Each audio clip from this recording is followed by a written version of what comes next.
Welcome to Main Street Podcast, an opportunity to talk to Idaho's elected leaders about the issues that matter to you.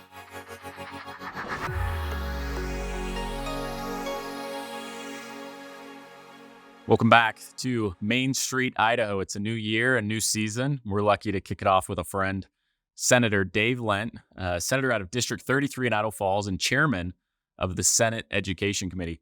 Senator, thanks for joining us today. Hey, you are so welcome. We have some really exciting things happening in the legislature. Yeah, we're excited to get into some of those. Last time we spoke was back in August, and we talked about a number of exciting things going on in your neck of the woods and dealing with education policy.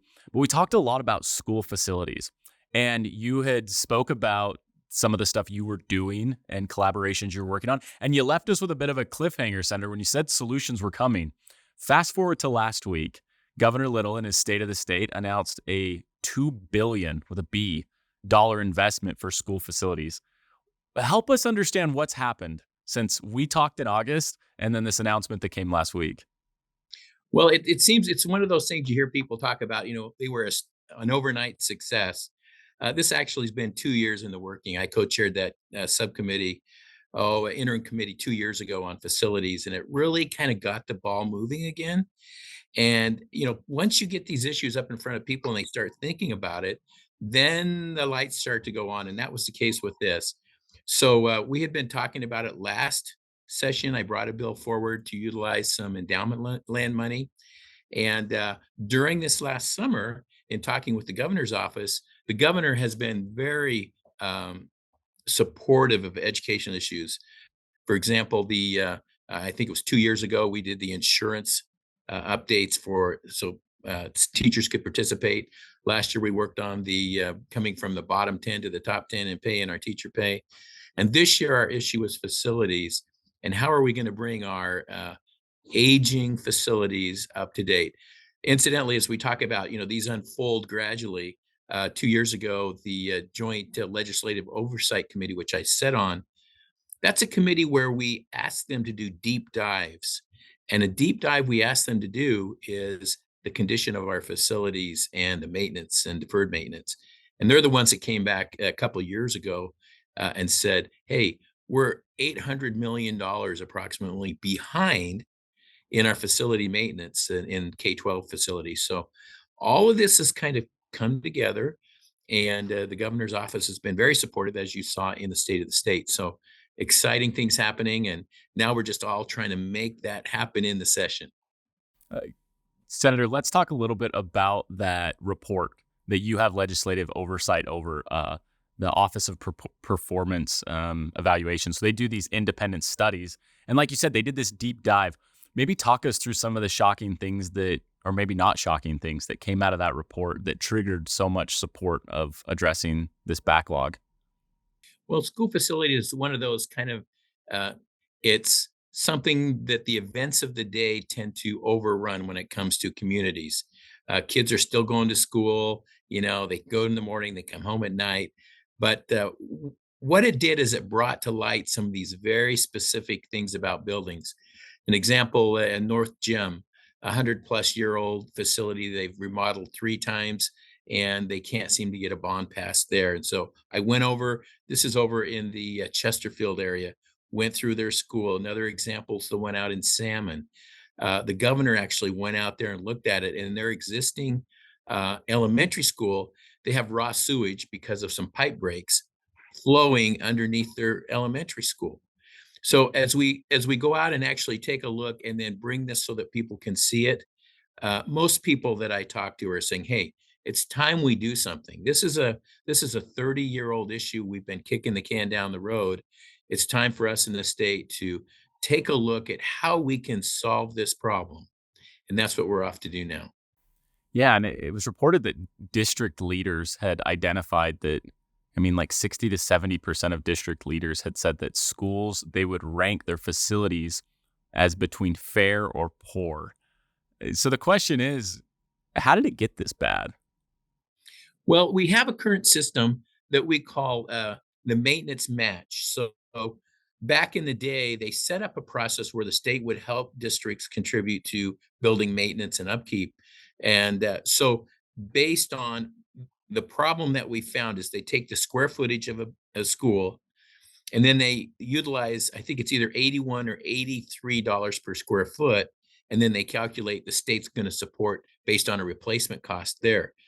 Well, as you can probably imagine, it costs more than 81 or $83 a square foot to replace a school. It's, way up there, 3 or 4 times that. So we were way underfunding the support. And in a day when things like teacher pay and kind of the basics are falling behind, the maintenance activities that just get pushed. And it's one of those things that, you can spend a certain amount and fix you can change your oil in your car and it costs you a certain amount, or you can never change your oil and pretty soon at one point you're gonna have to put a new engine in the car. And that's kind of what we're coming up against is some of these buildings, if their roofs haven't been done or other things, they get to a point where they're they're either falling apart or they're going to be significantly expensive to repair. So we talk about that $850 million number is going to go towards the deferred maintenance backlog. How will that be determined? So if I have a kid going to a school, what kind of confidence do I have that that school's issues are going to make the list?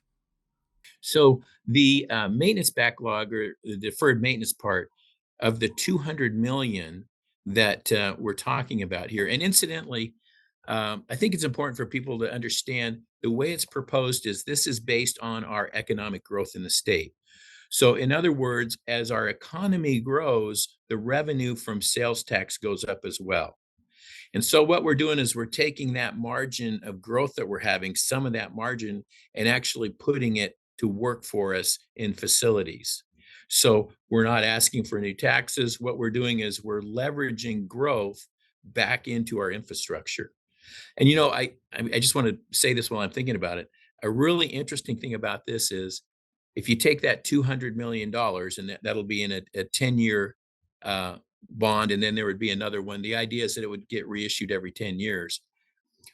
When you start thinking about how that turns in our economy, when you start talking about major construction projects in these facilities across the state, the labor, the materials, the products, uh, the construction, all those dollars will be turning in our state economy, which then in turn brings a return back to our in taxes and revenue and different things. So I think it's a great idea to use this infrastructure directly in our state because it will actually grow our own economy and we continue on. I think it's a great business practice for our state. Yeah, I love that. I think it needs to be repeated that this is leveraging on our economic growth because some may be concerned that if the state is to, well, if our economy is to take a unexpected hit, would we be vulnerable? Would we be putting Idaho in a place of instead of having a rainy day fund, are we going to be in trouble, Senator, if we've made this big investment, but we're not growing like we need to? Well, that's a great comment because we know that we will have downturns Yeah. in the economy. And because of that, the state has what we call, you referred to rainy day funds. Right now, all of our rainy day funds are at the maximum. And every year we keep them topped off. So you could say, how do we want to manage this? Do we want to manage it from a banker point of view or a business point of view? Both of them are great perspectives. So my banker side of me would say, I just want to I know there's going to be a downturn. Let's put this money in a can out in the backyard and save it because we know we're going to need it at some day. I agree. The business side of me says, now, wait a minute. Let's take this money and put it to work so that we can actually grow and have 2 cans in the backyard if we need them when the time comes. So it's kind of a philosophy of do we want to put our money in the state to work for us to grow our economy, or do we want to sit on it? And I'm being a little extreme in both cases, but that's really what we're looking at now. And I favor let's grow our economy, let's put people to work, let's provide opportunities for our citizens, and absolutely provide the kind of facilities that help our students be better learners and achieve more. Yeah, that's a really beautiful way of painting that picture for us. But Senator, why is sales tax the right funding mechanism to leverage here? Well, an advantage of sales tax that a lot of people don't realize is you and I pay sales tax in Idaho, but so does every other person who comes through the state. Most people don't realize that in our side of the state, this is interesting, Yellowstone Park sees more visitors in one summer than people live in Idaho, Wyoming, and Montana combined. So we have we don't realize the amount of influx of tax dollars that are coming in. So essentially, we leverage other folks who are visiting us and utilize their tax dollars to help pay some of our bills. Yeah, that's so we have, visitors in Idaho that are going to help improve our schools, which I think is a really conservative way of looking at it. And sales tax is one of the most consistent that we have. We also have income tax, and there's property tax and corporate income tax. They seem to be more susceptible to the economy. Our sales tax is one of the more stable. We just spent last week 2 or 3 days, and we finished up last Friday with the Economic Outlook Committee. So there's about 15 of us from the House and the Senate who have been asked to participate in this special committee that we spend a couple of days. We bring in all the experts, they show us the charts, and they say, here's our 5-year look ahead. We take that economic outlook and make a determination. We weigh that against the governor's economic outlook, and then we also roll into that the department's budgets, and that's in JFAC how we roll all those together. But we determine from those numbers what we think is a fiscally conservative approach to managing the state finances, and that's our constitutional responsibility as a legislature. You mentioned property taxes in there. What will this investment in school facilities do to Idaho property taxes? Well, we passed last year House Bill 292, which went directly towards the bonds. And a lot of districts said, well, that's helping with the bonds, but it's not helping us with the future part of our districts as we grow with capital projects, new schools and such. So what this will do is it it essentially does what the Supreme Court has asked us to do 5 or 6 times in the past. That is, increase the level of state participation with our local districts and decrease the relying on local property taxes. So the net is over the long haul, the state increases their participation and the districts have to ask patrons for less money. So essentially, the state is paying more of the payment, if you will. Now, help us understand the Supreme Court's role in this because they are not policymakers. For them to suggest such a path of action, it must connect back to the Constitution, correct? It does. And the state constitution clearly says it's the legislature's responsibility to set up and fund public education in the state. What's happened, I think, since 1992, I believe it's 6 times there's been lawsuits that have made it to the Idaho Supreme Court questioning the state's level of funding based on their constitutional requirement. So this is a case in point. The last time when it went, this was, I think, 2006, the Supreme Court came back in that ruling to the legislature and said, we find that you are not funding, your level of participation is not adequate for this role of facilities and public education.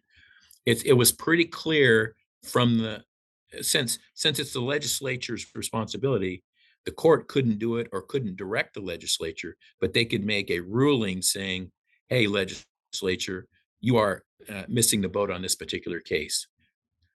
And so, really, I mean, it comes down to I have felt very strongly that that is the case. Being a school board member for many years, we need more state participation and less reliance on local property taxes. And we can do it. And at the state level now, we've been able to figure out a way to do that without increasing taxes. Absolutely, not an easy task. You mentioned your time on the school board. Now we've talked a lot about this as a statewide issue, but I know that you still get a lot of advice. You still talk with educators. I think you had District 91 educators in the Capitol today, and you've talked to teachers, you've talked to administrators. What would this mean for your district, and what does it mean for Idaho Falls, 91 and 93, and Eastern Idaho? You had a bond. Some might think out there that the governor announces this. Does this mean Idaho Falls High School naturally just gets that high school they need and the elementary they need? Talk us through what this looks like in Eastern Idaho. Well, I think I think districts still have the responsibility to help educate their patrons as to a logical path forward and that their tax dollars are going to be put to good use. The last big bond that we had in District 91, I was part of that. And that's the one that passed is where we had the 4 new elementary schools in Compass Academy. The strategy there was it was a value added approach. Uh, we're going to shift the ninth graders to the high school, have middle schools. So we had a strategy there that helped it pass fairly easily. So I think what's going to happen now is we're working with school boards to help educate them on the proper way to go and educate their communities. Don't just go ask for money. Those days are gone. When you go to your communities, you need to have a plan laid out and you need to be able to demonstrate how this adds value to their community. The second thing now is they can bring into play, in addition to that, our ask is less because the state is participating more.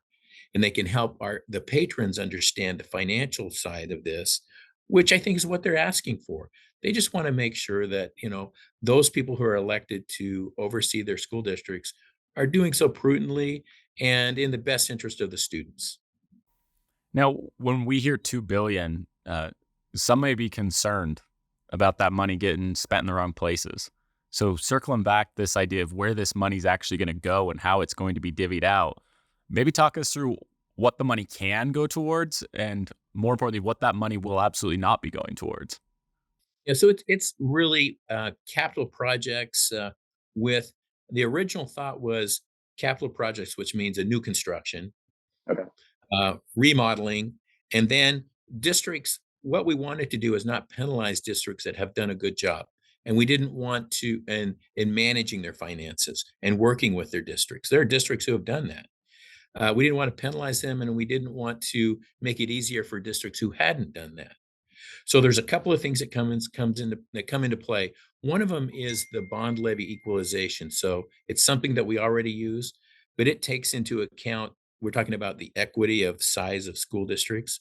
It takes into account the uh, real estate value of a district, the average wage earner in the district, and the unemployment rate in the district. What we would like to add to that is a priority of the condition of the buildings in the district. And that would give us a way to prioritize the way this money would go. But essentially, it would go out right now based on population in the district and this other bond equity formula that I just referenced. And so it would go to districts. They could have, let's say, for instance, I'm just going to use Idaho Falls District because it's one that people are interested in. Um, Idaho Falls District currently, as a number set, would probably receive about $40 million every 10 years to use in this kind of scenario. So of that $40 million, they could take it up front and use it as a down payment. You can almost think of it as buying a house because it is like that in many ways. They could take that and use it as a down payment and buy down the amount of money, or they could take it in increments to pay their monthly or yearly payments.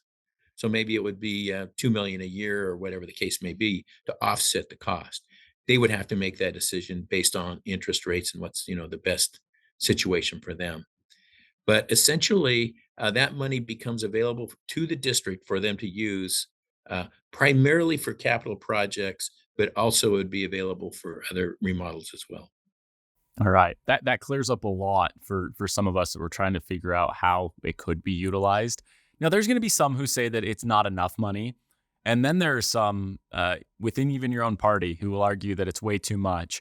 As a fiscal conservative from a very conservative district in a very conservative state, how do you make sense of such a large use of taxpayer dollars when we're not a party of tax and spend? How have you kind of settled with knowing that this is the Republican and the fiscal conservative in you, as this is the right path forward?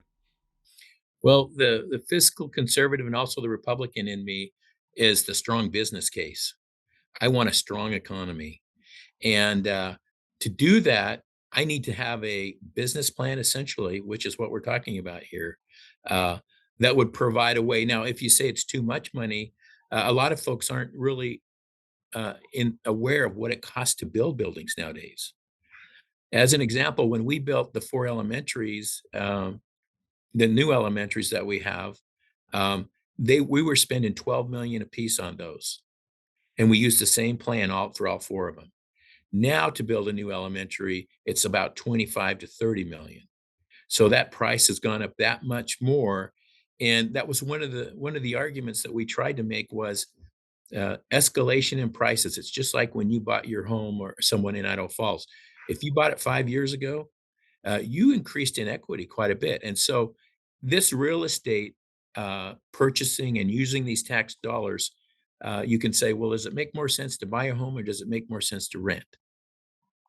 Well, we all kind of know generally, from a long-term perspective, if we put a 20-year mortgage on on our school buildings, we pay them off in 20, and then we're able to do other things with that money related on ongoing if needed. If not, then we don't charge those taxes back.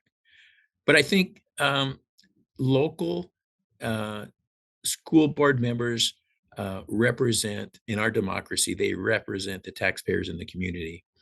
And as an elected person from District 33, I am so proud of when I look and compare Idaho taxes across the United States. We fare very well. We're not the top, we're not the bottom, we're right in there. And that tells me that we're doing a great job. I think I heard the other day that in the governor's state of the state, it was at 3.2 billion we've turned back in taxes. So we're trying to walk that line. Do you know, options we can do with this surplus is we can turn it back, or we can turn some back and invest in our infrastructure. That's the business case. So I think now's the time that we start thinking about this infrastructure, our roads, our bridges. The governor's done a great job of that in the last 2 or 3 years, being smart with money. And that's what people expect when I think when they elect people to come over to Boise, uh, some people don't realize that there's a lot of just doing the work of the government. It's paying the bills, it's figuring out how to do things. And sure, these are other issues that we all work on. But at the end of the day, most of our work is the work of running the state government. And I'm just proud of what we've been able to achieve and accomplish in these last, 4 or 5 years. Uh, we are again, Idaho is in the top 10 for the last 12 years in a row of fastest growing economies in the United States. And that just doesn't happen. It has to be managed. And I think we're off to a great trajectory there for our future. Yeah, I think it has to be noted, Senator, that, your willingness to spend this type of money didn't come overnight, as you mentioned when we started. And this is years and years. When you were first elected, even to the school board, as you mentioned, this has been issues you've been wrestling with to ensure that you guys are going to get it right. And it sounds like this is the business case. This is how we meet growth, and this is how we stay competitive in the region and in the country. So I love what you've taught us here. This has been a masterclass in school facility funding. What we need now is we need the crystal ball, Senator. Where does it go from here? What's next? And the governor's proposed it. Now what? Well, we have to do the messy part of, you know, watching the sausage made and seeing what happens as this thing starts through. I expect the legislation this week probably to actually come out, and we'll start answering questions. The approach here has been we're open to other legislators if they want to get involved and give us suggestions. We want this to be right, and we want it to work as broadly across the board as we can. So you're going to see it start, and that means it'll be several weeks of tough discussions, meetings. It'll go through committees. Uh, we get it up on the floors. We'll have the debates. Um, it's the process. But the great thing about it in our legislative process, by the time something gets through, it's been voted on, 5 or 6 times, and the governor then has the final vote. But we have a beautiful process here in our state, and it works. So just watch and read the papers, and watch the fireworks. We'll follow it closely. This is the beautiful example of our citizen legislature work. Senator Chairman, we know you came from your committee meeting to rush over and meet with us, and we know you've got more meetings now to get to, but I hope you know how much we appreciate you taking aside some time in your day and explaining a somewhat complicated but really exciting issue for Idahoans right now. Absolutely. And it's such a pleasure and an honor to serve the people of Idaho Falls. It's a great blessing in my life, and my door is always open. I welcome calls. Give me your feedback. I welcome it and look forward to hearing from you. All right, Senator, you're in our prayers. Keep up the good work, and we'll see you. We'll see you soon. Okay. Thank you. Thank you.